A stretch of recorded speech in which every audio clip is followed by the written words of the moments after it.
evening, everyone. The stock I started to follow is Australian Agricultural Company, AAC. It is the largest beef cattle company in Australia. First, I will give an overview of the beef industry. Then I will touch on the historical price movements of the company in the last few years. And finally, I will give an update on the latest change of the company's strategy and provide our view on that. Australian beef industry produces 4% of the world supply of beef. It is the third largest exporter of beef. The industry has two major advantages. First, not only having high quality products, we also have a well-established system to trace livestock from birth to slaughter to ensure meat safety. And number two, we are very close to the growing beef market in Asia. Within the industry, there are two major subsectors. Beef cattle farming sector, farmers who own land, raises cattle. And second is the beef processing sector, comprising of abattoirs who buy cows from farmers, process, and then sell into the market. These two bar charts show the relative size of the two subsectors. As you can see, farming is a very low volume but high margin business, while processors have a lower margin but profit from a large volume. In this slide, I will try to explain the inverse relationship between the profitability of farmer and processor. As an example, we have the farmer and the processor each generate 100 million a year. In the year when the weather is good, with decent rainfall, profit for the farmer is 37 million, and for the processor is 7 million. But in the severely dry year, the profit for the farmer is reduced significantly to as less as 5 million, while the processor enjoys an increase in the margin. And here's why. In the dry weather, farmers have to depend on the wheat feed instead of the pasture. This reduces the portion of the profit margin. Also, because it costs to keep the cow, farmers have to sell more cow to the processor. And when all farmers flood their stock out to the market, livestock prices reduce further. The one who benefit from this one are abattoirs, who now can buy livestock at a much cheaper price, and they enjoy higher profit margin. And as we will see, not just climate, cattle farmer profitability is also very sensitive to other macroeconomic factors. I have a chart here, show the price of AAC. It's a bit blurred. Show the share price of AAC since 2002. Let's have a look at the period since 2008.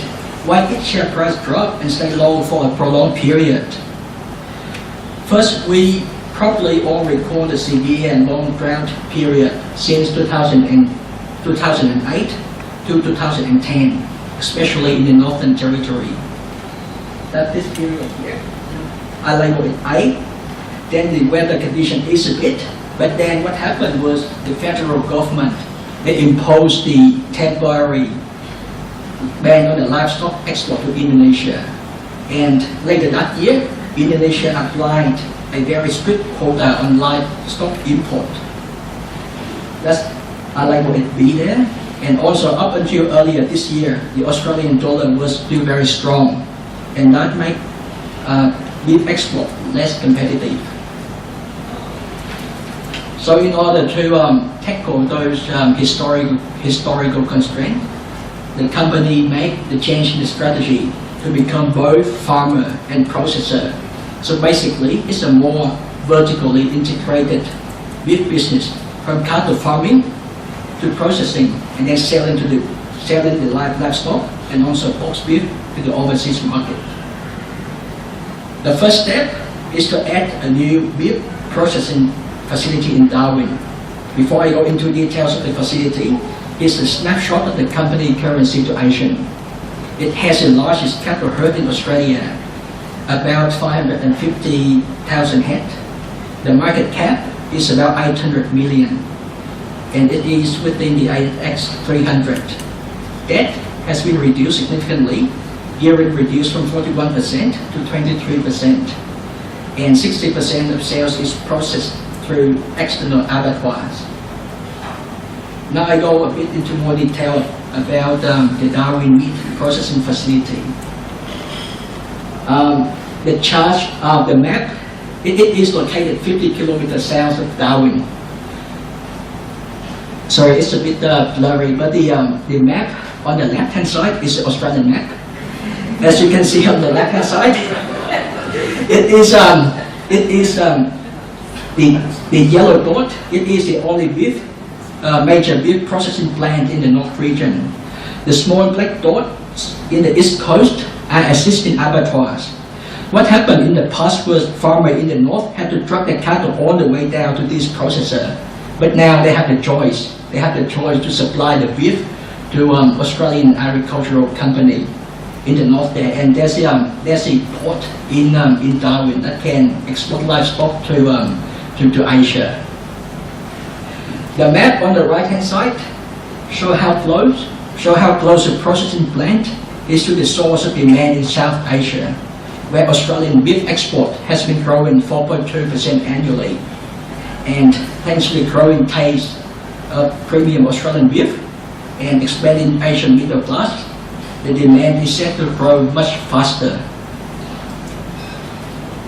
And here's a closer look at the facility. Production already started 2 weeks ago. The maximum capacity is 1,000 head per day on double shift. In the first year, 60% of the input supply will be from the company's own herd, and it will be reduced to 40% in later years. So after all this, what do we think? We think the company has its right strategy to tackle historic constraints and capture future growth.